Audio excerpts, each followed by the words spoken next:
democráticas. No es casual que en julio del año 2011, al asumir el gobierno, el electo presidente Ollanta Humala Tazo, se hayan registrado 227 conflictos sociales, de los cuales 117, es decir, más del 50%, son de naturaleza medioambiental, como bien lo identificó la Defensoría del Pueblo. Precisamente el día de hoy ha salido publicado un artículo mío en el Semanario del Poder, donde yo incido en este tema fundamental, que tiene repercusiones sobre todo en la gobernabilidad de nuestro país y en la consolidación de la democracia. A partir de este tema, voy a vincular los ámbitos de la interculturalidad como un enfoque transversal que nos va a permitir encontrar un manejo constructivo frente a los conflictos y, en segundo lugar, también incidir en lo que propiamente consiste la esencia y naturaleza de los conflictos sociales. Pasamos, por favor.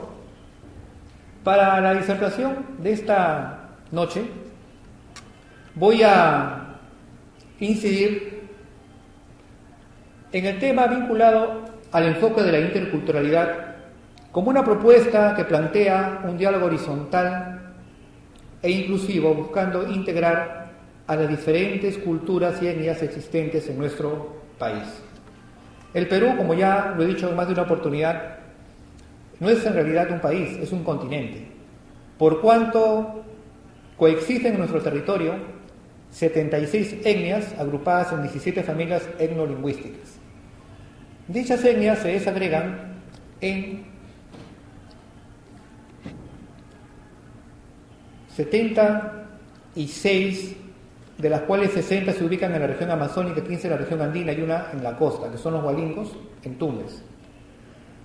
Dichas 76 etnias a su vez se desagregan en 17 familias etnolingüísticas. Esto da una señal de la complejidad y heterogeneidad de un país multiétnico, multilingüístico y multicultural como es el Perú, solamente comparable a países como la China o la India, que representan un grado de complejidad muy particular y que inciden en que en nuestro país no se pueda todavía, de manera concreta, haber construido una identidad nacional, precisamente por la gran disimilitud y encuentros entre estas diferentes culturas. Precisamente la interculturalidad surge como un enfoque transversal tanto en las políticas públicas que se circunscriben al ámbito de la salud, de la educación o a la administración de justicia. Para poder incidir en el tema de la interculturalidad también es fundamental diferenciar términos como multiculturalidad, pluriculturalidad e interculturalidad. En la multiculturalidad existe la aceptación de que pueden coexistir otras etnias diferentes a la nuestra. Por ejemplo, la cultura Shipibo-Conibo, que reconoce la coexistencia de otras etnias, como pueden ser en este caso puntual los Achánica o los Aguajún, pero no promueven políticas de integración entre estas culturas. En la pluriculturalidad no solamente es el reconocimiento a las diferencias entre una etnia y otra, sino también la posibilidad de integrarlas al desarrollo nacional. En la interculturalidad, muy por el contrario, no solamente hay el reconocimiento a la diversidad, no solamente hay el impulso para integrarlos al desarrollo nacional, sino buscar garantizar los medios para que todas estas etnias puedan vincularse a un proceso de integración y, como consecuencia de ello, alcanzar su desarrollo pleno. Por ello, la interculturalidad debe ser entendida como un proceso permanente de relación, comunicación y aprendizaje entre personas, grupos, conocimientos, valores y tradiciones distintas orientadas a generar, construir y propiciar un respeto mutuo para garantizar el desarrollo con respecto a las diferentes capacidades y cosmovisiones de nuestros pueblos originarios. Pasamos, por favor. Bajo esta perspectiva, se reconoce el derecho a la diversidad, a las diferentes formas de organización, relación, visión del mundo, que es lo que conocemos como cosmovisión, y al reconocimiento de diferentes prácticas ancestrales. Alude a una situación de diálogo e intercambio entre diferentes grupos étnicos. Precisamente interculturalidad significa eso, plantear un puente de diálogo entre culturas diferentes con la finalidad de propiciar un diálogo horizontal y democrático en el marco de una coexistencia de mutuo respeto, reconocimiento y tolerancia a las diferencias propias de nuestros grupos originarios. En el gráfico podemos visualizar a un representante del grupo étnico Ayánica de la Selva Central, que son los más numerosos según el censo estadístico del INEI del año 2007, congregan a 88.000 individuos en un diálogo intercultural con una representante de la etnia Shipibo Conibo, de Lucayali, que es la tercera etnia en número poblacional y que agrupa a 22.000 individuos y que forman parte de la familia no lingüística Pano. Pasamos, por favor. Esta es una fotografía tomada en el distrito del Estrecho, puntualmente en el Putumayo, en la frontera con Colombia, dentro de las actividades que toqué desarrollar como director de la Oficina de Defensa Nacional y Prevención de Conflictos en la Maloca del Centro Educativo Padre Medardo André, y que versó sobre el tema Identidad Nacional el 30 de septiembre de 2008. La Maloca es un local comunal en el cual se imparten las clases e instrucciones a diferentes niños de procedencia multiétnica como secoyas, quechuas de Napo, Pasasa Tigre o huitotos, que también refuerzan su sentido de peruanidad bajo la perspectiva del enfoque de interculturalidad y el conocimiento de las diferentes materias bajo un enfoque de educación bilingüe intercultural. Pasamos, por favor. ¿Por qué es importante la interculturalidad? Precisamente porque permite ejercer el ejercicio de reconocer al otro como un ser valioso, porque propicia un diálogo horizontal y democrático, porque permite participar en un nuevo modelo de desarrollo nacional. ¿Qué es lo que sucede? En nuestro país se trata de imponer un solo modelo de desarrollo. Si nuestro país es heterogéneo, obviamente no se puede imponer un modelo único a los diferentes grupos étnicos. Bajo esta perspectiva, ellos deducen las actitudes desde los funcionarios de Lima, quienes impulsan políticas públicas, pero que no han insertado el enfoque de la interculturalidad. Es decir, lo que es bueno para un habitante de Lima no es necesariamente bueno para un habitante que está vinculado a otra cosmovisión. Es lo que ocurre de manera puntual por el Programa Nacional de Apoyo Alimentario, el PRONA. Este programa reparte alimentos en la zona de Bagua, en la zona del Cenepa, a grupos étnicos como los Aguajú o Aguarunas y a los Huampis o Huambisas, que estuvieron involucrados en el tema del baguazo del 5 de junio del año 2009. Bajo esta perspectiva, los funcionarios de Lima reparten leche en polvo bajo la premisa que están haciendo una labor social y al mismo tiempo de apoyo del Estado en estos puntos de nuestra Amazonía. Muy por el contrario, los Aguajú y los Huampis no ingieren la leche en polvo. En primer término, porque no han desarrollado una enzima que es la lactosa, que les permite asimilar la leche en polvo. Y a su vez, porque dentro de su cosmovisión piensan que el funcionario de Lima les está proporcionando una leche en polvo envenenada para finalmente quedarse con sus tierras ancestrales. Muy por el contrario, el funcionario de Lima los considera seres ignorantes que desprecian el apoyo que Lima les está otorgando a través de lo que es la concesión de alimentos. En síntesis, el Estado hace un estipendio de dinero que no es adecuadamente focalizado y los Aguajú terminan por utilizar dicha leche en polvo para labores, digamos, poco puntuales. Utilizan la leche en polvo para delinear las canchas de fútbol o de básquet, lo usan como tiza o como yeso. Ese es un desconocimiento claro de lo que es la interculturalidad por parte de los funcionarios públicos, bajo la premisa que no se puede imponer un solo modelo de desarrollo desde la capital. Si es que un funcionario de salud, de educación, de vivienda o el funcionario de la Administración de Justicia no identifica puntualmente lo que es la interculturalidad como un enfoque transversal en el diseño de las políticas públicas. Otro caso puntual me lo planteaba de manera muy particular un sacerdote jesuita, el padre Edwin Reagan, que también es antropólogo, cuando nos disertaba en torno a la visita del Papa Juan Pablo II en la ciudad de Iquitos, en 1985, cuando Juan Pablo II llegó a nuestro país. Llegaron diferentes grupos étnicos a la ciudad de Iquitos, y cada grupo étnico tiene su propio patrón alimenticio. Hemos dicho que hay 76 etnias, y cada etnia tiene un patrón alimenticio diferente.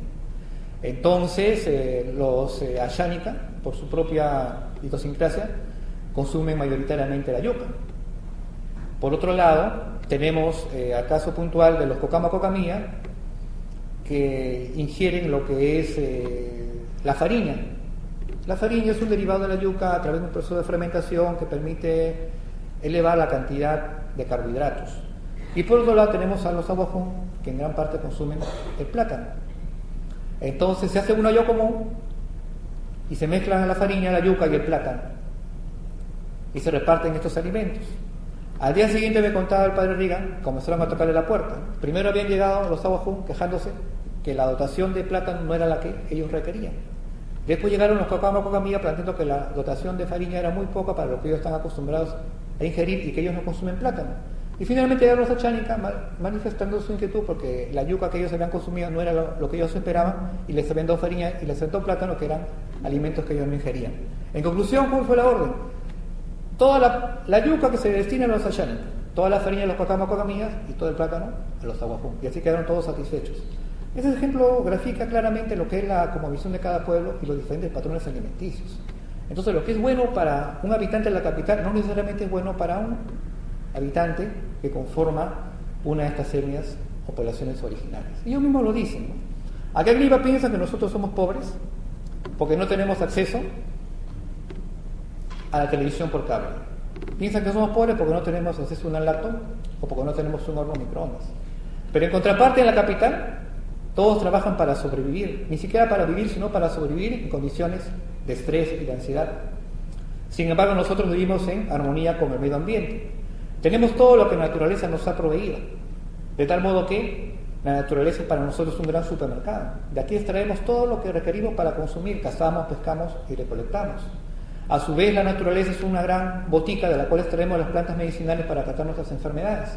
Y es una gran ferretería de la cual extraemos los materiales para construir nuestras viviendas. En síntesis, ¿quiénes son pobres? Nosotros que tenemos todo y vivimos en armonía con la naturaleza, o los que supuestamente se consideran civilizados viven en las ciudades y viven en situaciones de ansiedad, de angustia y de estrés por tratar de sobrevivir en un medio tan duro como es la capital. Entonces hay que revalorar lo que es el concepto del desarrollo. A su vez es importante la interculturalidad porque genera políticas de convivencia nacional y porque es la alternativa a la desintegración cultural que obstaculiza el desarrollo. Es decir, la interculturalidad debe propender a garantizar la unidad del país dentro de lo que es la diversidad. A su vez reconoce el pluralismo cultural como aporte estratégico al desarrollo y fortalece identidades locales como mecanismo para evitar la aculturación o la imposición de la cultura dominante.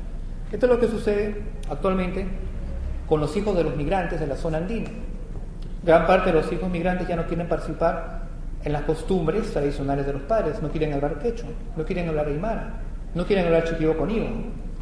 Si ustedes van a pasear por Cantagallo, que es la comunidad amazónica más grande de chiquibos en la capital, que se ubica frente a Acho, van a ver que ya estos descendientes de chipibos de tercera generación ya no quieren hablar en su lengua, prefieren vestir a la usanza occidental, portar su Blackberry, pero dejando de lado también lo que son sus costumbres, sus danzas, sus tradiciones y su cosmovisión. Igual ocurre con muchos migrantes que asentados en la capital tienen descendencia y sus hijos ya no quieren hablar en quechua, puesto que lo ven como una lengua que no es reconocida o que genera cierto desprestigio social, digamos entre comillas, y que termina por marginarlo socialmente. Eso se llama la aculturación, la imposición de una cultura dominante, que en este caso sería la cultura occidental. Y la interculturalidad busca revalorar precisamente los aportes de los diferentes grupos étnicos a través de sus manifestaciones culturales. Pasamos, por favor. Por eso, cuando el antropólogo y novelista José María Arguedas recibe el Premio Nacional de Cultura, decía en su serie de discursos: no soy un aculturado, ¿no? Porque él reivindicaba su lengua materna, que había sido el quechua. Él aprendió primero el quechua antes que el castellano. Pasamos, por favor.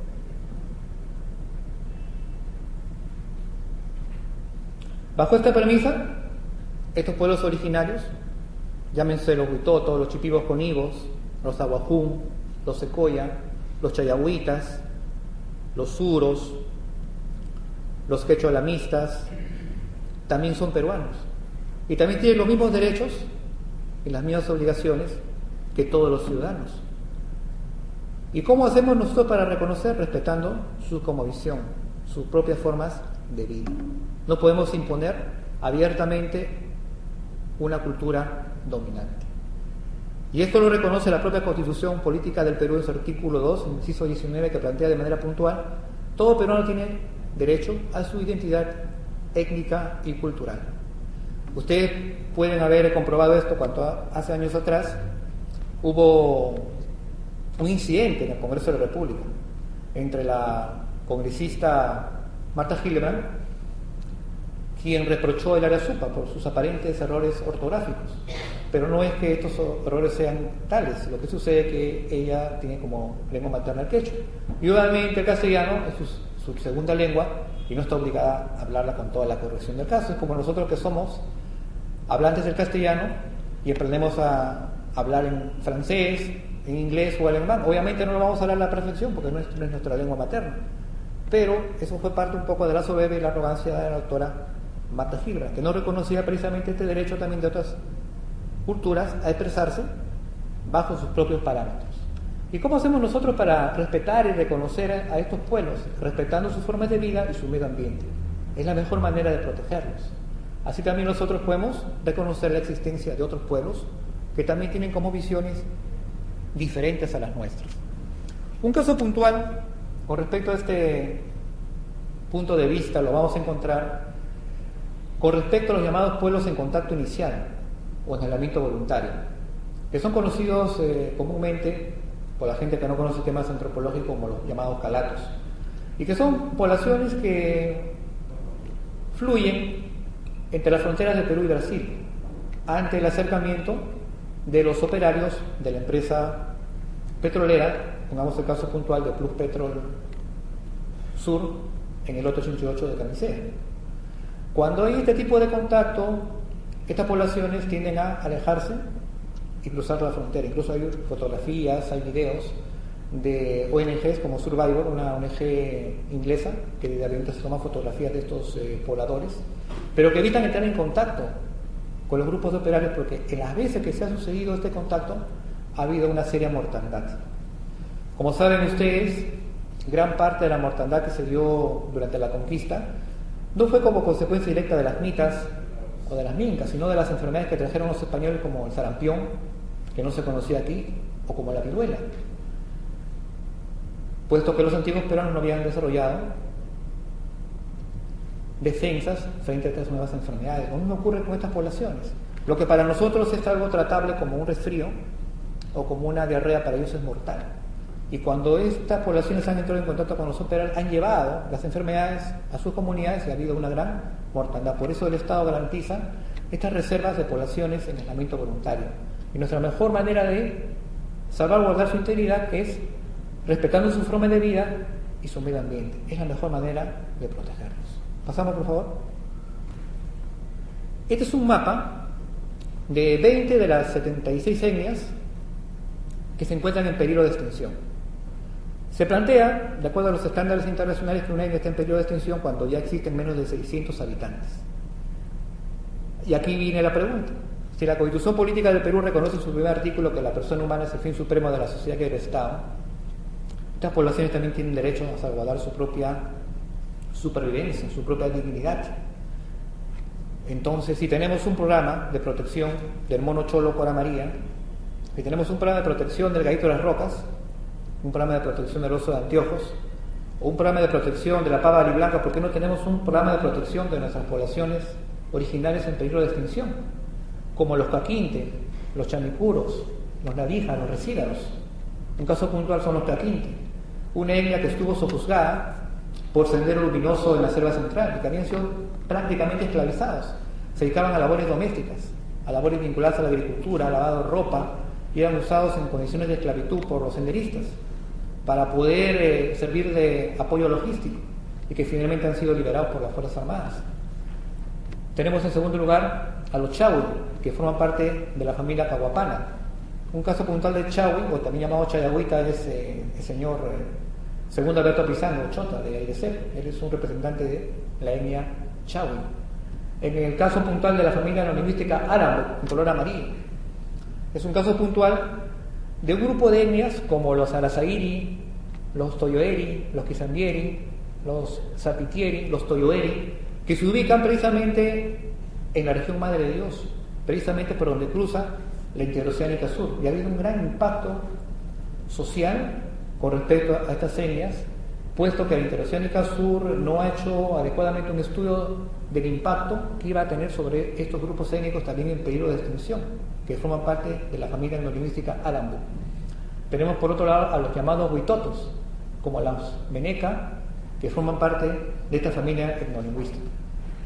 Yo tomé conocimiento de este grupo de los huitotos porque me llamó mucho la atención en el año 2008, cuando en el estrecho precisamente se recrea todos los años lo que ellos reconocen como las llamadas correrías. En las correrías venían los caucheros, apoyados por otros grupos, para tomar prisioneros que iban a ser dedicados a la explotación del caucho. Y aquí destacaba la figura de Julio César Arana, que es el personaje central de la novela de Vargas Llosa, El sueño del Celta. Hubo tantos desmanes, hubo tanta mortandad, hubo desaparecidos, puesto que se les exigía una cuota diaria de recolección de caucho, que se les torturaba, flagelaba, se les amputaba miembros, en muchos casos eran decapitados, eran descuartizados e incluso eran asesinados por perros de caza. Y esto lo retrata muy bien Vargas Llosa en su obra El sueño del Celta, porque los escándalos llegaron hasta Brasil, y allí precisamente el cónsul de Gran Bretaña en Brasil, Roger Casamen, un ciudadano irlandés, fue designado por la corona británica para investigar los abusos de Julio César Arana, el cauchero, conocido también como el socio de Dios. Y sobre esa base hace un informe Roger Casamen muy duro, que está vinculado a un texto llamado El Libro Azul, que ha sido publicado el año 2011, durante el centenario de la publicación de este informe. Y ahí precisamente se retratan todos los sinsabores de este grupo étnico, los huitotos, que prácticamente fue extinguido como consecuencia de la labor de los caucheros. A su vez tenemos al grupo étnico los jíbaros, que pertenecen a la familia etnolingüística jíbaro, que están en peligro de extinción, de la cual forman parte los aguajún o orunas y los huampis o huambisas, involucrados en el tema de Baguazo. Y tenemos también a los Nuquencaibo y a los Yoni, que forman parte de la familia etnolingüística Pan. Finalmente a los quechuas santarrocinos, que se ubican precisamente en Madre de Dios. El caso puntual del quechua nos debe también llamar la atención, ¿no? Muchos creen que solamente hay un quechua, pero según el lingüista Alfredo Torero Fernández de Córdoba, el más grande quechuista, quechólogo, él agrupa dentro de la familia lingüística quechua a 8 dialectos. Una cosa es el dialecto de Napo Pastaza Tigre, que sale en el Amazonas; otra cosa es el quechua alamista, que sale en San Martín; otra cosa es el quechua santarrocino, que sale en Madre de Dios; y tenemos el supradialecto Yagües, que se habla en esta provincia al sur de Lima. Tenemos por otro lado el quechua que se habla entre Ancash y Huánuco, o el Ancash-Yalo, y tenemos por otro lado el quechua que se habla en Cusco, que es pentavocálico, y el quechua que se habla en Ayacucho, que es trivocálico. Por eso que tampoco se ponen de acuerdo para un solo alfabeto. Hasta en eso somos diferentes, no hay un solo quechua, 8 variedades dialectales del quechua. Tenemos por otro lado a los tucanos y finalmente a los záparos. Entonces estas etnias también están en peligro de extinción, y el Estado tiene que asumir la protección y salvaguarda de la vida de estos grupos étnicos. Hay una etnia que se llama la etnia Taushiro, y solamente hay un sobreviviente que se llama Amadeo García. Incluso han hecho tesis en San Marcos, y América Noticias y la revista Somos le han dedicado páginas. Con este personaje, Amadeo García, sucumbe y desaparece una etnia. Es el último sobreviviente, precisamente a él se le conoce como el último Taushiro, Amadeo García. Hemos tenido otras etnias que también han desaparecido, como en su época fueron los zondoanos o los cholones, ya no existen, como consecuencia del impacto de la cultura occidental, que los ha ido arrinconando y en muchas de las circunstancias coaccionando hasta su inminente desaparición. Pasamos, por favor.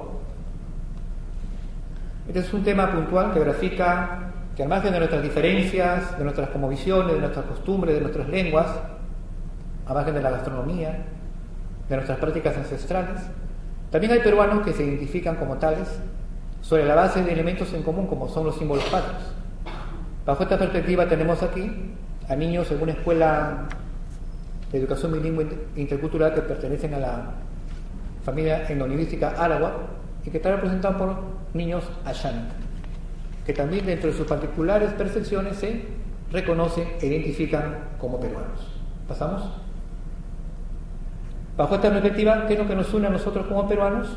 No solamente la protección de los recursos naturales, sino también la identidad que se construye diariamente como una categoría, que es la identificación con los símbolos patrios.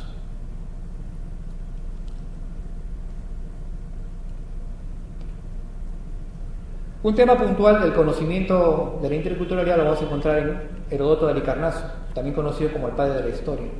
Él plantea en su texto clásico Historia en 9 tomos que se ha recorrido el mundo filosofando sus costumbres, que la única manera de comprender y entender las tradiciones como visiones y costumbres de estos pueblos es reflexionando e introduciéndose en el estudio de sus modos de vida, que es la esencia del trabajo antropológico que se denomina la observación participante. Bajo esta perspectiva, el estudioso de los conflictos sociales tiene que interiorizar y formar parte también de las formas y como visiones de estos pueblos, introduciéndose en sus formas de vida, prescindiendo de su condición de occidental, utilizando un enfoque de interculturalidad. Y esto es lo que planteó por primera vez un antropólogo británico de origen polaco, Bronislaw Kapell-Malinowski, en su obra Los Argonautas del Pacífico Occidental, que es un clásico del estudio de la observación participante. Precisamente a través de esta obra, este antropólogo de origen polaco por primera vez hace un estudio detallado de las costumbres, introduciéndose en sus mitos, en sus cosmovisiones, en sus tradiciones, participando también como ellos y siguiendo sus propias fórmulas alimenticias, sus propios brebajes, participando en sus ritos y siendo uno más de la comunidad. Y esto nos va a permitir recolectar información que el investigador va a requerir como fuente vital para sus trabajos de campo y como consecuencia de ello un mejor entendimiento de las culturas que están dentro de su materia de estudio. Esta técnica nos permite observar un grupo social desde adentro hasta verse como uno de ellos, en su ambiente natural, por ejemplo, el ritual de una etnia amazónica. Por eso es muy usual que más de un antropólogo, cuando se compenetra con el estudio de estas poblaciones originarias, ingestan el ayahuasca, toman el masato, ingieren platos como el suri, que forman parte de las cosmovisiones de estos pueblos. Tanto la observación participante como la interculturalidad nos van a permitir compenetrarnos en un mejor manejo de los conflictos sociales. Por otro lado, Claude Lévi-Strauss, un antropólogo belga, también fue el primero en darse cuenta que aparentemente, más allá de las diferencias, lo que nos separan son esquemas mentales. Todos son construcciones mentales que el hombre construye, pero que en el fondo traen como consecuencia que todas las culturas tienen conductas, esquemas lingüísticos y mitos como patrones comunes. Por ejemplo, todas las culturas tienen un mito para poder interpretar el origen del universo. Lo tienen los chipivos, lo tienen los achánicas, incluso lo tenemos también en la Biblia, ¿no?, cuando hablan del diluvio universal. Entonces son aparentemente más cosas en común de lo que aparentemente nos separa, y que finalmente lo que el hombre construye son esquemas mentales, son estructuras mentales, que es lo que termina por diferenciar a nuestras diferentes culturas, pero que en la práctica tenemos más cosas en común de lo que aparentemente nos separan. Toda cultura tiene un sistema político, un sistema económico, un sistema social. Que en una cultura funcione de una manera y en otra cultura de otra manera no quiere decir que una cultura es necesariamente superior a otra.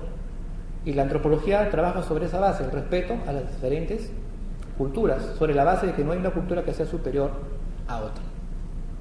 Bajo esta perspectiva, Lévi-Strauss se va a consolidar como un estudioso precisamente de la corriente denominada el estructuralismo, y que ha tenido mucha influencia en muchos antropólogos latinoamericanos y también peruanos. Él inicia sus estudios en 1938 precisamente en las selvas de Brasil, haciendo un estudio sobre los Tupi Cahuaquí, y a partir de aquí concibe su obra clásica llamada Los Tristes Trópicos.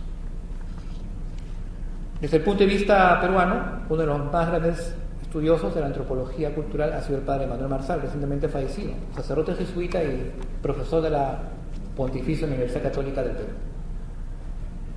A su vez, Ruth Benedict, una antropóloga culturalista estadounidense, hace un estudio de la cultura japonesa. Ella trabajó para la OSS. La OSS es la Office Strategy Service, la Oficina de Estudios Estratégicos, que es el antecedente de la Central de Inteligencia Americana. Y durante la Segunda Guerra Mundial, el gobierno norteamericano le encargó un estudio de la cultura japonesa para poder detectar las vulnerabilidades del pueblo japonés. Y a partir de las investigaciones, ella escribe un texto clásico llamado Crisantemo y la espada. Entonces aquí vemos también cómo la antropología influye en el conocimiento de una cultura para poder identificar sus vulnerabilidades. En este caso, las vulnerabilidades de la cultura japonesa. Muchos hablan, por ejemplo, de esta película, ¿no? Códigos de guerra con Nicolas Cage, la utilización del código navajo por parte de las tropas norteamericanas durante la Segunda Guerra Mundial en su lucha contra los japoneses. Incluso hay una película con Nicolas Cage que hace el papel del sargento Joe Sanders, quien tiene como apoyo a un indio navajo que codificaba los llamados códigos de guerra en esta película de John Woo. Y muchos lo ven como algo novedoso, ¿no? Sin embargo, la Central de Inteligencia Americana tuvo mucha presencia en el Perú, sobre todo en el llamado Instituto Lingüístico de Verano, ubicado en Pucallpa, donde se hizo toda una recolección de todas las formas de lenguaje y se habían codificado también desde el punto de vista de la CIA una serie de lenguas que servían también para encriptar los códigos de guerra norteamericanos. Es decir, desde el Perú también se hicieron una serie de aportes y por eso el gobierno de Juan Velasco Alvarado había puesto en la mira al Instituto Lingüístico de Verano porque era visto como un mascarón de la Central de Inteligencia Americana en el Perú. Entonces no es nada novedoso, también desde aquí se buscaron hacer estudios sobre las diferentes codificaciones lingüísticas para emplearse en la codificación de los códigos de guerra norteamericanos, en la guerra de Vietnam, por ejemplo. Un caso puntual fue la lengua andoana, un grupo étnico que ya no existe en el Perú y que sirvió de base también para que Estados Unidos encriptara sus códigos de guerra sobre la base de una lengua extinguida en la Amazonía del Perú. ¿Pasamos? Este es un texto que se denomina el Convenio 169 de la OIT, que tiene fuerza vinculante. Se aprobó el año 1989 y el Perú lo ratifica en el año 1993. Según la Constitución Política del Perú, en el artículo 55 se establece que todo tratado o convenio que el Perú ratifica se incorpora al derecho nacional. Como tal, tiene fuerza vinculante y los grupos étnicos, las ONGs medioambientalistas también tienen una particular interpretación. Y el Estado peruano también tiene una particular interpretación. Como consecuencia de una mala interpretación, precisamente es como se suscitan conflictos como el del Baguazo del 5 de junio del año 2009, del cual todavía no hay responsabilidades desde el punto de vista político y que nos deja una gran lección como peruanos, en el sentido que nunca en la historia de la violencia política, de la guerra interna que vivimos en el Perú, hubo la magnitud de 24 policías muertos. Ni en los enfrentamientos más duros, con Sendero Luminoso murieron en un solo enfrentamiento 24 policías. Y es algo que socialmente nos debe sensibilizar, porque en última instancia fue sangre de peruanos. Como también la muerte innecesaria de 10 hermanos, Aguajún y Huampis, que también defendiendo sus puntos de vista, van a morir como consecuencia de dicho enfrentamiento. En síntesis, esta situación nos debe permitir reflexionar para que nunca más la sangre de 34 peruanos, al margen de sus diferencias de cosmovisiones o costumbres, vuelva a derramarse. Precisamente, ¿por qué? Porque desde la visión del funcionario de gobierno hay la concepción que el desarrollo es la extracción del petróleo y la tala de bosques para producir etanol. Sin embargo, el desarrollo está contextualizado por estos grupos étnicos como la solidaridad, la igualdad y el manejo equilibrado de los recursos. Esto es lo que se conoce en quechua como la yin causay. La yin, que viene del término quechua yin, bueno o excelente, y causay, que es vivir, el buen vivir. ¿Y qué cosa es el buen vivir para los antiguos peruanos? Es la armonía entre los hombres con respecto a sus semejantes, la armonía de los hombres con respecto a los actos de la naturaleza y la armonía también con todos los seres vivos, sean plantas o animales, que coexisten en la llamada Pachamama, que es la fuente de vida. ¿Pasamos? Ahí había un video sobre el tema del baguazo, pero parece que no se ha cargado. La interculturalidad, a su vez, también se aplica en diferentes esferas de la vida, como es en el ámbito de la salud. Como consecuencia de ello, el Ministerio de Salud ha publicado una serie de manuales en el cual se reconocen los beneficios del protocolo del parto vertical. Es decir, tradicionalmente las mujeres dan a luz en nuestro país de manera horizontal, Pero los pueblos originarios, los pueblos quechuas, los pueblos aymaras y los pueblos amazónicos tienden a alumbrar de manera vertical, como lo vemos en este cerámico, con la asistencia del esposo. Y a su vez también debe haber un reconocimiento a la llamada medicina tradicional. Muchos lo confunden con el curanderismo, con la chamanería, ¿no? Pero lo cierto es que la medicina tradicional también ha tenido sus efectos. Tanto la medicina tradicional como la medicina académica pueden coexistir, porque forman parte de un mismo tronco. Lógicamente son dos ramas que se distinguen, pero que en un momento se pueden complementar. Y eso trata de la interculturalidad, de cómo tratar de que ambas medicinas coexistan, ¿no? Por decir, en una campaña de salud, contaba un médico, y que llegó a ser ministro de salud, Pablo Carbone, nos decía, ¿no?, que él en su campaña de vacunación iba de la mano del curandero. Ese curandero hacía, ¿no?, unas imprecaciones, hacía unos ícaros son unos cantos para la buena salud, para la buena suerte, iba de la mano con el médico. Y el médico iba vacunando a las poblaciones de esa comunidad. Y era una manera de que ambas medicinas coexistieran, que es una manera también de armonizar. ¿Pasamos? En estos diferentes gráficos pueden conceptualizar también las prácticas ancestrales, como es en este caso el techado de la coca. ¿Pasamos? Que es de origen muy ancestral. Sigamos. Aquí podemos nosotros visualizar las diferentes publicaciones que ha tenido a cargo el Ministerio de Salud en lo referente a la norma técnica de atención del protocolo de parto vertical con adecuación intercultural, o la adecuación cultural de la orientación de consejería en salud sexual y reproductiva, bajo un enfoque también de interculturalidad.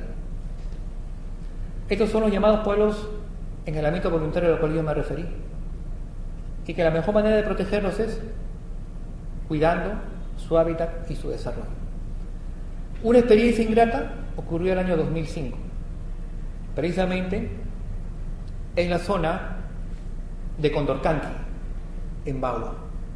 En esa localidad, una brigada médica móvil, conformada por un médico, una obstetriz, una enfermera y un sanitario, fueron muertos por la comunidad Aguajún de Condorcanqui.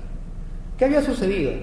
Esta es una publicación que salió en los medios de Perú 21, en La República, que dentro de la concepción Aguajún es un tabú, entendido como algo prohibido, que una persona extraña pueda ver desnuda a la mujer o a las hijas, salvo el esposo. Y aquí el médico, un poco también por desconocimiento, un poco también por arrogancia, desvistió a las mujeres y se tomó fotografías con ellas. Lógicamente, cuando las mujeres denunciaron esto ante sus esposos, los esposos se ofuscaron. Y bajo los estragos del Masato, estaban en estado de ebriedad, y en las orillas del río, mataron al médico, a la obstetriz, a la enfermera y al sanitario. Los 4 fueron muertos, precisamente en una zona donde hay mucha confluencia de tráfico de amapola, una zona también con mucha vinculación de narcotraficantes. Y en primer lugar se planteó que habían sido muertos por narcotraficantes, pero después se identificó que habían sido muertos como consecuencia de no haber respetado un protocolo de acercamiento o un protocolo de interculturalidad. Como consecuencia de ello, ahora también en las brigadas móviles médicas siempre va de la mano un sanitario que es un intérprete, que es un aguajón, que hace las veces de puente intercultural para buscar un acercamiento, para evitar incidentes como este que ocurrió el año 2005 en Condorcanqui. Es un caso real. Otro tema también que nos debe preocupar son las diferentes concepciones con respecto a la salud. Si ustedes ven la concepción de los llamados merayas, o también los llamados unaya, son los médicos, Shipibo Konibo. Para ellos, el término salud está vinculado con la sensación física sin dolor y a su vez con la armonía espiritual, sin envidia, sin sed de venganza, sin remordimiento. Es un estado de tranquilidad en el cual uno se siente bien con uno mismo y también con la familia. Esa es una definición Shipibo Konibo. Pasamos, por favor. Y que se encuentra plasmada en este libro, Los Unaya y su mundo, de Clara Cárdenas Timoteo. Los Unayas son los médicos propios de los Shipibo Konibo. Pasamos. La Organización Mundial de la Salud, por otro lado, plantea una conceptualización en el sentido que salud es un estado de completo bienestar físico, mental y social, y no solamente ausencia de enfermedades. Es muy similar. Entonces vemos que las concepciones mentales tienen más cosas en común que elementos que aparentemente son contradictorios o disímiles. Otra de las prácticas es el consumo de la ayahuasca, también llamado yagé, que muchos consideran que es una droga, ¿no? Pero puntualmente más que una droga es un psicoactivo, es el término puntual. ¿Por qué? Porque amplía las capacidades de percepción de la corteza cerebral. Bajo esta premisa, nuestra capacidad de percepción se amplía y podemos ver y tener premoniciones, incluso de hechos futuros. Los que creen en el ayahuasca y han hecho ingesta de tal, han podido en sus sueños ubicar cosas perdidas. Se han ubicado avionetas perdidas en la Amazonía. Se han ubicado restos humanos. Se han ubicado incluso tesoros. Un caso puntual ha sido la aparición, por ejemplo, del cadáver de Ciro, ¿no? Muchos no comentan eso, pero la fiscal encargada, días antes, fue a buscar a una chamán, quien le recomendó a la fiscal hacer un pago a la tierra y que los sacos iban a señalar el lugar donde se encontraba Ciro. Créase o no, científicamente o de manera muy particular, porque la antropología también estudia cosas que aparentemente no se pueden explicar, por eso existe la parapsicología, se va a encontrar el cadáver de Ciro, precisamente por esa ofrenda que hicieron a la Pachamama. Unos dirán que fue algo puntual, algo particular, pero lo cierto es que se hizo el pago a la tierra y al día siguiente apareció los restos de Ciro. ¿Pasamos? Otro tema puntual es el uso también del achote, por ejemplo, ¿no? Dentro de sus prácticas ancestrales, tanto para fines terapéuticos como para fines propios de la curación de enfermedades. Entonces vemos aquí fotografías de individuos que aparentemente son muy similares entre sí, pero diferentes a los occidentales. Y habría que ver hasta qué punto somos diferentes, ¿no? ¿Pasamos? Aquí está la concepción puntual de la Banisteriopsis capi, que es el nombre científico de la ayahuasca, ¿no? Que se utiliza por parte de estas poblaciones, que forma parte también de sus propias cosmovisiones. Y el protocolo del parto vertical a cargo de los antiguos peruanos que ya estaban retratados en los llamados huacos mochica. Las diferentes culturas, tanto las culturas andinas, afroperuanas, puede visualizarse ya la existencia del protocolo del parto vertical. Esta es una fotografía tomada en una posta médica ubicada en Puno, que forma parte de la cultura aymara. Vemos aquí la asistencia de la parturienta por parte de sus seres en habitáculos especialmente acondicionados. En un caso puntual me lo reflejaba un antropólogo, José Luis Portocarrero Tamayo, quien había viajado a Otavalo, en Ecuador. Allí el médico, el jefe de la posta médica, era un indio otavaleño. Los otavaleños son una etnia del Ecuador, que se ubican en la provincia de Ibarra. Y precisamente este médico era un indígena que tenía sus trenzas, había ido a la universidad y que encima del poncho tenía su mandil. Pero como los otavaleños le tienen mucho temor, mucha aversión al color rojo, ellos han tenido también que adecuar sus postas médicas. Todos los médicos, en vez de vestir de blanco, tienen sus mandiles de color rojo.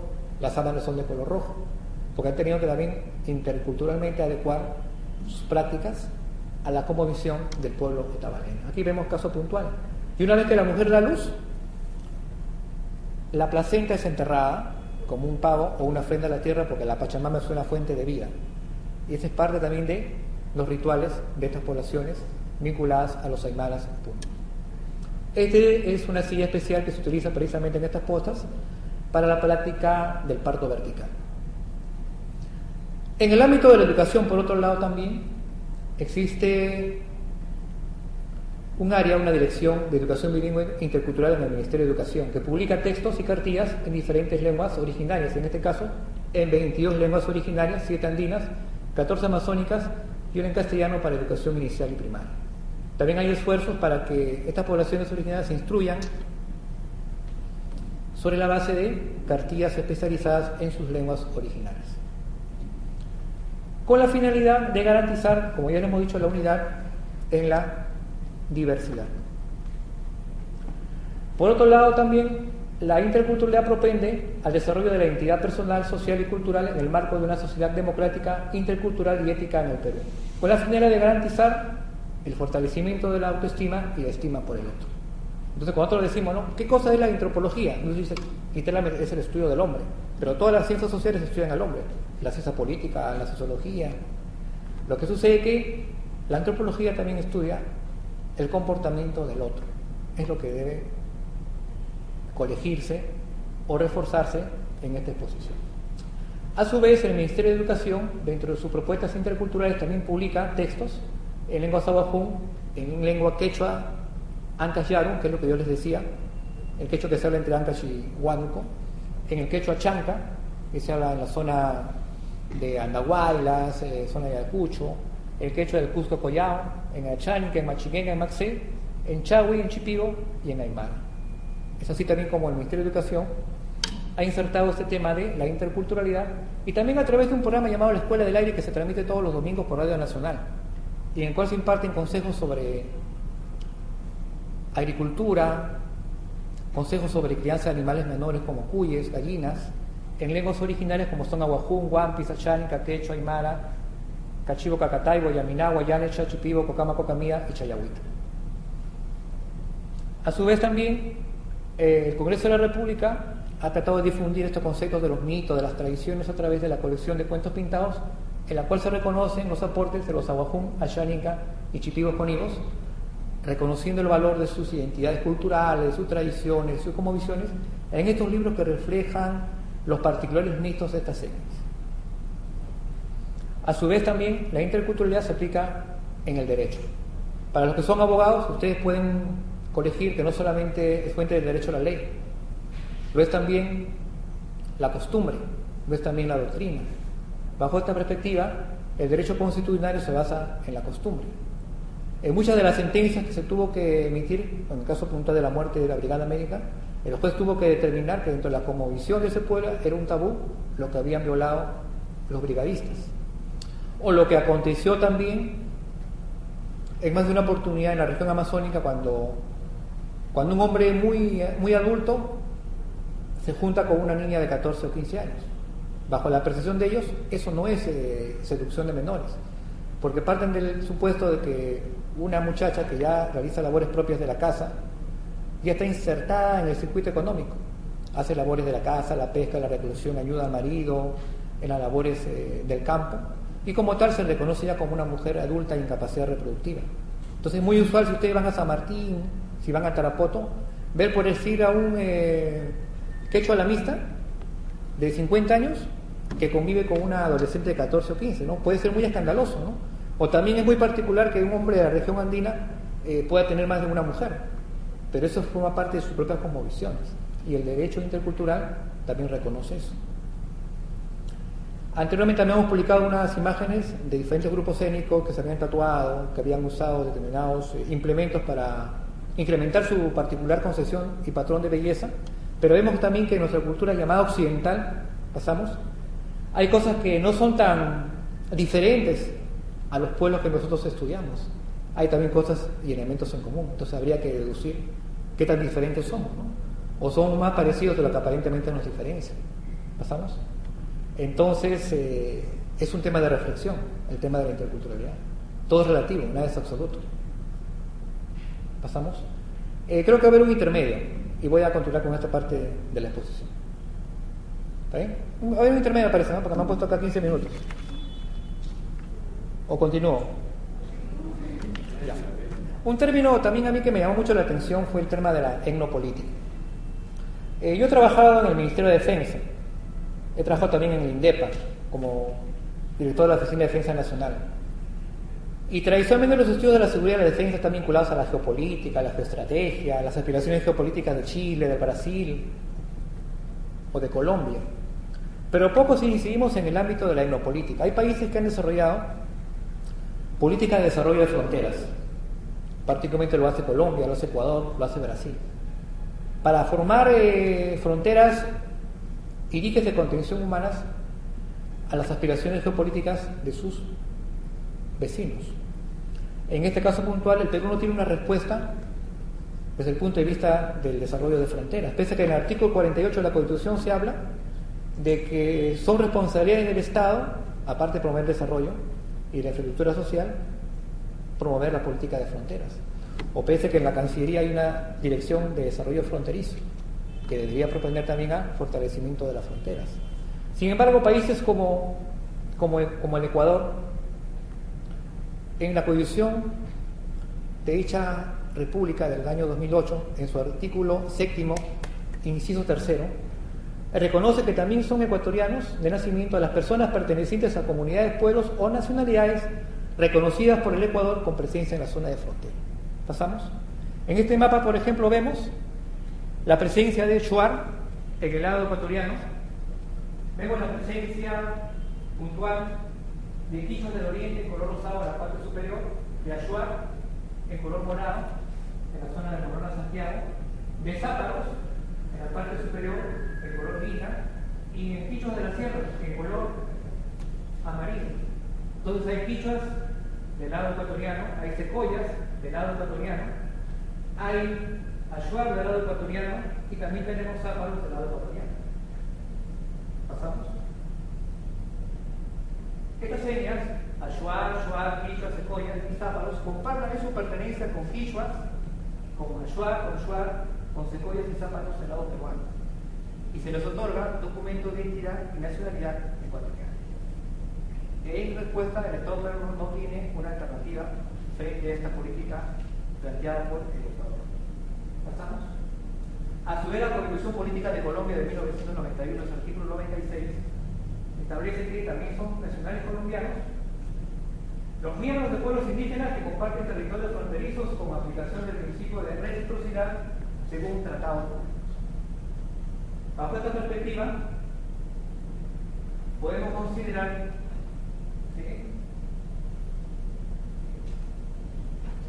de acuerdo al mapa étnico de Colombia, que hay huitotos en el lado ecuatoriano, que hay boras. ¿Se acuerdan que hace poco ha habido un escándalo, la televisión chilena, unos boras, hay boras también en Colombia, hay ticunas en Colombia, hay cocamas en el lado colombiano, así como también tenemos otras etnias, como en este caso puntual, los yaguas. Hay yaguas, hay ticunas, hay huitotos, hay boras en el lado colombiano, que también son reconocidos como nacionales y se otorga la llamada cédula. Así como en el Perú tenemos el DNI, en Colombia se le llama el cédula. Y estos grupos que también están en el lado peruano se les reconoce como colombianos. ¿Estamos? Huitotos, boras, yaguas, cocamas y ticunas del lado colombiano que tienen sus contrapartes en el lado peruano. ¿Pasamos?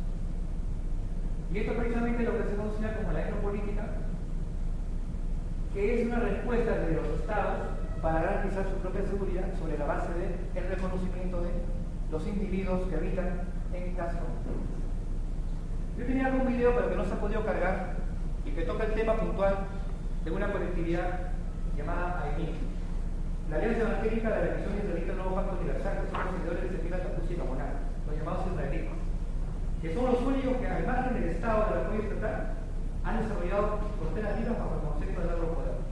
De tal modo que las autoridades de Requena, de Caballacocha, de Ramón Castilla, en Amazonas, en la frontera con Ecuador, con Colombia y con Brasil, forman parte de este grupo religioso, que bajo sus particulares parámetros y premisas han hecho lo que al final el Estado peruano no ha hecho: desarrollar fronteras libres. Y lo han hecho bajo una concepción religiosa, pero finalmente lo han hecho como peruano. Y precisamente en este video se puede visualizar toda la labor que se hizo de utilizar la bandera, de marchar, de desfilar y de fortalecer la presencia del Estado peruano en zonas de Colombia. Este es el mapa etnolingüístico del Perú, donde se reflejan las 16 a las cuales yo me referí. Precisamente en la parte superior se puede ver que hay huitotos del lado peruano y huitotos del lado colombiano. Hay arriba secoyas del lado peruano y secoyas del lado ecuatoriano. Hay también quechos de Napo, Pastosa Tigre del lado peruano, como también hay quechos del Pastaza del lado ecuatoriano. Entonces, este es un mapa que nos permite superponer las coincidencias de etnias que comparten una generalidad de un lado y otro de la frontera. Lamentablemente, tenemos que una respuesta etnopolítica frente a una amenaza que podría servirse en todos sus. ¿Pasamos? Aquí está el mapa desagregado por diferentes etnias y de acuerdo también el número de habitantes. Está concordado con el censo de poblaciones originarias del INEGI del año 2007. Como pueden ver, son diferentes. También, por eso terminamos la primera parte y nos vamos a la segunda parte, que es de manera productiva. Pues es una introducción.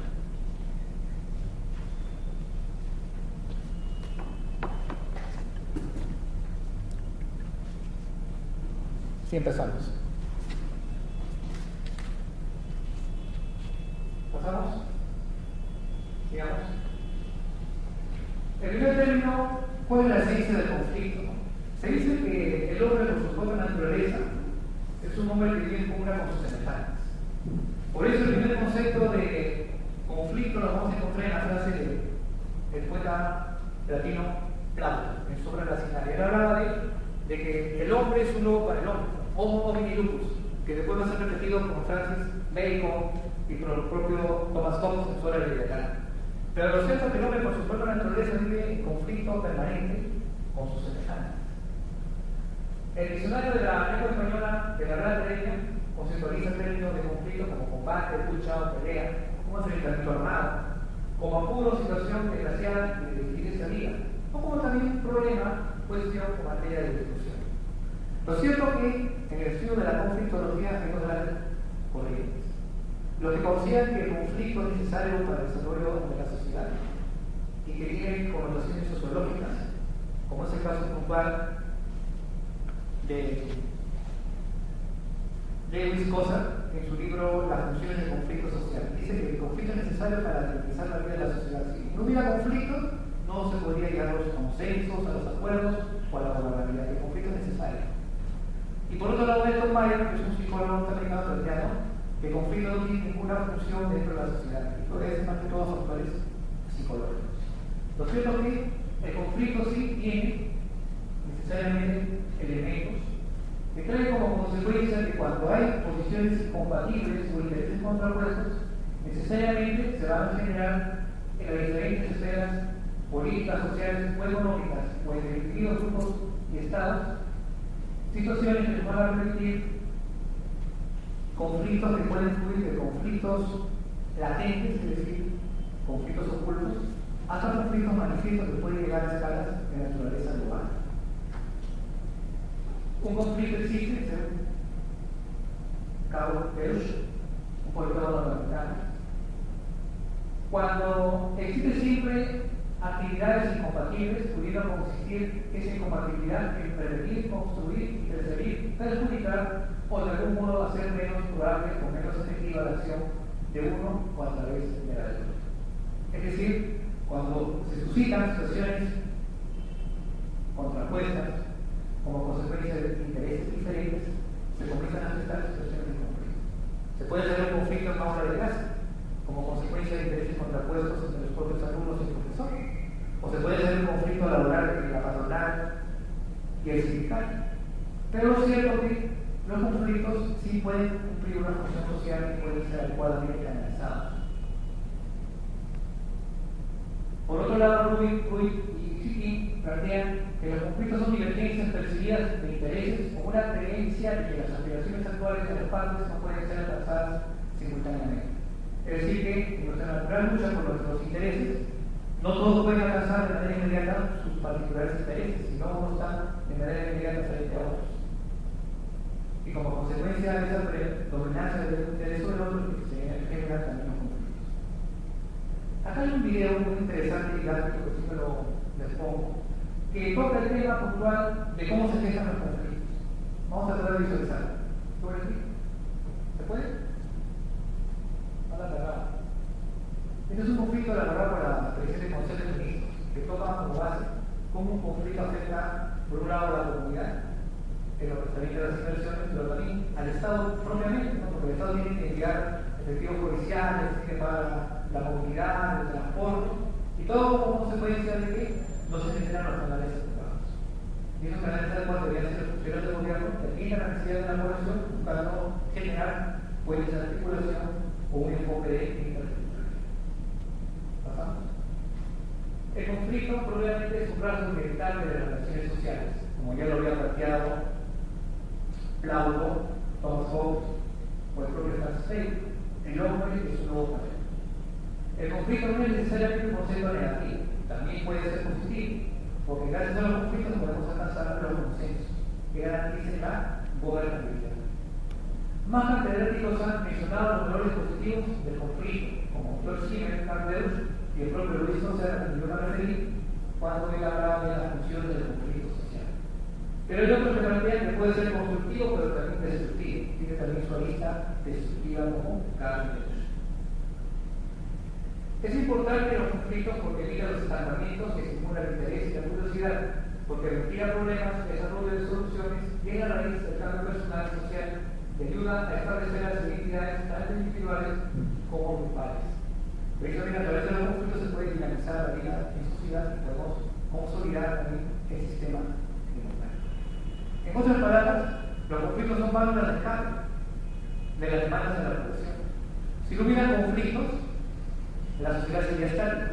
Viviríamos bajo la célula de un gobierno totalitario, un gobierno autocrático, que no sabe limitar, no sabe canalizar las demandas de la población para asumirlas como insumos y generar respuestas del sistema político que son las llamadas políticas públicas. El conflicto constructivo es aquel en el cual la razón predomina, la hostilidad es mínima, la negociación es predominante y los actores del conflicto acuerdan una solución voluntariamente, directamente o a través de un mediador o a través de una mesa militar. El acuerdo se alcanza cuando los beneficios que se identifican persuaden a cada actor de que ellos lograrán una situación justamente beneficiosa. Esto es lo que se llama teoría de los juegos, suma variable, ¿no? Cuando todos ganan, cuando todos se sienten ganadores, que es la esencia de la conciliación, ¿no? En una negociación no es que una parte pierde y la otra gana, sino que todos se sientan ganadores, que todas cedan parte de sus intereses para poder alcanzar algo. Es lo que se denomina teoría de los juegos de suma variable, cuando todos nos sentimos ganadores. Con el acuerdo emerge una relación cooperativa entre los actores, porque todos se sienten obligados a participar en buscar una solución y todos ceden parte de sus naturales intereses.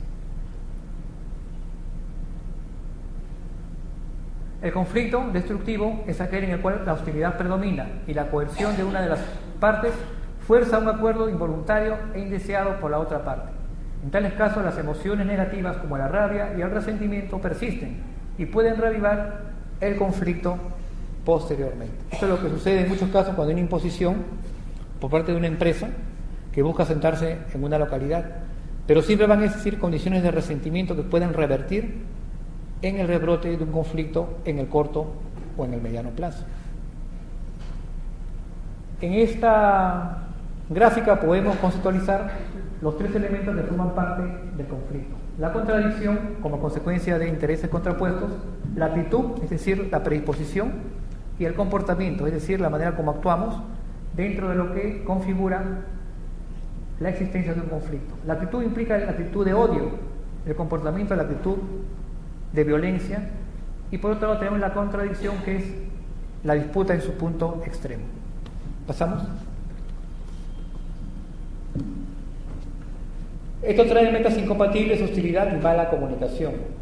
A su vez, cuando el conflicto se desarrolla de manera controlada, sin disrupción y violencia, permite que el cambio social necesario se produzca de manera gradual. Entonces el conflicto es el amigo de la sociedad, porque a través del conflicto podemos nosotros plantear nuestros puntos de vista y encontrar también puntos en común para poder negociar adecuadamente. Cuando el conflicto es suprimido, negado o ignorado, tiende a crecer hasta causar explosiones de violencia, y así se convierte en el enemigo de la sociedad.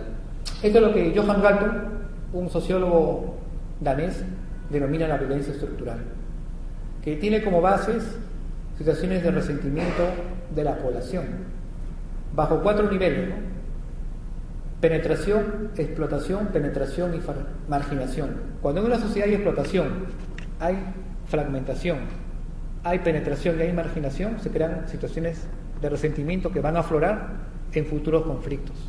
Johan Galtung dice que la explotación, que la penetración, que la fragmentación y la marginación, que consideran la violencia estructural, en muchos de los casos genera más muertos que la propia violencia directa, que muchas veces las condiciones de desnutrición, de desprotección, de hambre y de pobreza pueden generar incluso más violencia que una propia guerra, y que es necesario también desde el Estado encontrar herramientas necesarias para fomentar políticas de inclusión de estas poblaciones, que en determinado momento pueden ser asimiladas por grupos subversivos que utilicen a la pobreza como caldo de cultivo de la violencia. Pasamos, por favor. ¿Cómo se puede lograr solucionar un conflicto a través de 3 vías? En el pasado la atención se centraba primeramente en las estrategias de regulación de conflictos y la segunda vía a través de estrategias de resolución de conflictos, que es lo que maneja actualmente la PCM.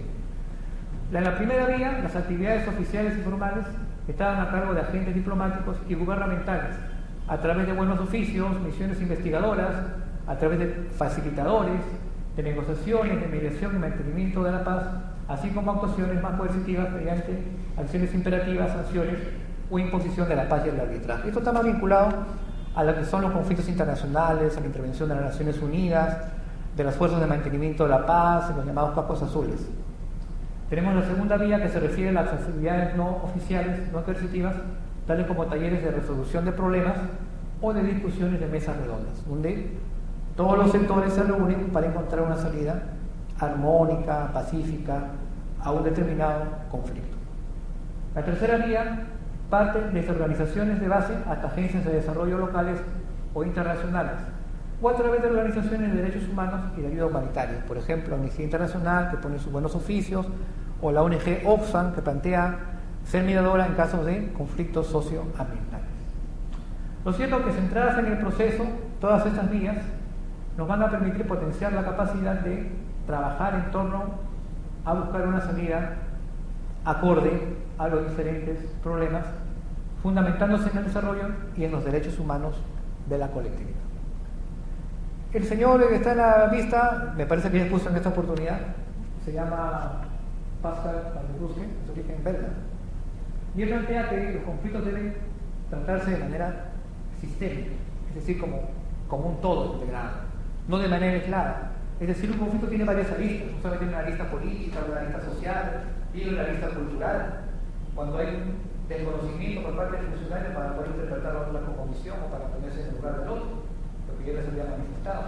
Tiene también, obviamente, aristas económicas, tiene, obviamente, también aristas desde el punto de vista sociológico, pero por eso debe interpretarse de manera multidisciplinaria con la participación de antropólogos, sociólogos, economistas, psicólogos, abogados, que den una visión más sistémica de las diferentes aristas del problema que encontrar un producto holístico, es decir, integral a un determinado problema. Pasamos, por favor. Estas son las maneras como nosotros planteamos también la regulación de conflictos, a través de la aplicación de diferentes enfoques, utilizando la teoría de los juegos, el propio de la teoría. ¿Cuál es el origen de los conflictos? Pueden ser de intereses compatibles o también por incompetencia en la administración de los recursos que por naturaleza son escasos. Como saben ustedes, las próximas guerras que no van a ser por territorio, van a ser por recursos: el agua, el gas, el uranio o el petróleo. Y eso trae como consecuencia fomentar líneas de negociación o de diálogo para los próximos años. Todo esto nos va a permitir a su vez generar estrategias que nos van a permitir comprender el problema para garantizar situaciones de paz. Pasamos, por favor. A su vez, la resolución de conflictos parte de la teoría de las necesidades humanas, que nos va a permitir conceptualizar lo que son las necesidades humanas insatisfechas. Cuando existen necesidades humanas insatisfechas, no solamente necesidades de alimentación, de vivienda, de vestido, también pueden ser necesidades de comunicación, de reconocimiento o de afecto. Se generan situaciones que nos van a crear problemas de gobernabilidad o problemas de comunicación que van a tener en última instancia el paso de un conflicto latente a un conflicto manifiesto, que si no es adecuadamente regulado va a generar situaciones que van a atentar contra la propia seguridad de los estados. ¿Y cómo podemos encontrar salidas negociadas? Desde la propia sociedad civil, a través de mediadores, de ONGs, de académicos profesionales, o a través de estrategias oficiales y no oficiales. La facilitación y la consulta son dos de estas alternativas, centrándonos en procesos que son, ante todo, la búsqueda de encontrar intereses compartidos, buscando mejorar la comunicación. Muchos de los conflictos que se generan, por lo general en los gobiernos locales, en provincias, obedecen a problemas de estrategia de comunicación. Es decir, los gobiernos locales pueden generar obras, pero no están adecuadamente implementando o informando de sus logros o resultados. Un caso puntual hemos visto pues en la última revocatoria, ¿no?, La señora alcaldesa ha hecho muchos esfuerzos por tratar de ordenar el transporte, por tratar de mejorar las condiciones de vida, pero por una mala estrategia comunicacional en su primer año no ha sabido llegar adecuadamente a la población. Felizmente se logró revertir en la última etapa con la participación del señor Fabre, que trató pues de comunicar una idea, y felizmente logró pues remontar una situación que aparentemente era inevitable. Entonces estos temas de la comunicación tienen consecuencias también en el desencanto de la población y en muchos casos en generar situaciones de violencia estructural y cultural a las cuales yo ya me he referido. Bueno, quedo ya no a responder cualquier pregunta y les agradezco por su participación. No sé, ¿alguna inquietud o respuesta al respecto? Yo también en el desarrollo de mis exposiciones, yo también dicto en la Escuela de Inteligencia del Ejército, en la Escuela de Inteligencia de las Fuerzas Armadas, estos temas de conflictos sociales, sobre todo a los militares, para que busquen también introducir estos temas de la interculturalidad. Entonces tocamos temas vinculados a la teoría del conflicto, a lo que es el desarrollo de las fronteras vivas, a la etnopolítica, esos temas que hemos tratado, y con un grupo de docentes escribimos artículos. ¿Está bien? Yo tengo una página web, que lo voy a citar, que es www.inteligencia.com.pe. Hay entrevistas, artículos sobre estos temas, y a su vez también edito una revista digital que tiene mucha lectoría en el Perú y también lo leen fuera, sobre estos temas de la seguridad, la etnopolítica, los grupos étnicos a los cuales me he referido, a las fronteras vivas, que ya va por su 4º número. Hemos escrito sobre el caso Ariza, el caso Wikileaks, la primavera árabe, las estrategias de Sendero Luminoso, el rol de los servicios de inteligencia en democracia, ¿no? Y precisamente aquí he traído, en un disco, están los 4 números, está toda la colección completa, el número 1, el 2, el 3 y el 4. Si están interesados, yo les puedo facilitar, que es material que yo distribuyo en la universidad, en la Escuela de Inteligencia de las Fuerzas Armadas, en el Ministerio del Interior. Para los que estén interesados, les puedo facilitar también el disco. El precio es solamente de 10 soles, ¿está bien? Ahora, ya no para responder cualquier pregunta al respecto. Lamentablemente no nos ha ayudado mucho el equipo para ver los videos que he querido compartir con ustedes. ¿Pasamos? Queda uno. Ya. Buenas noches. Agradecemos la participación del profesor Alain Segarra. Asimismo, les comunico que vamos a ir a un break de 5 minutos y vamos a pasar a la segunda etapa de nuestro diplomado. ¿Okay? En 5 minutos pasamos al diplomado, a continuar con el diplomado.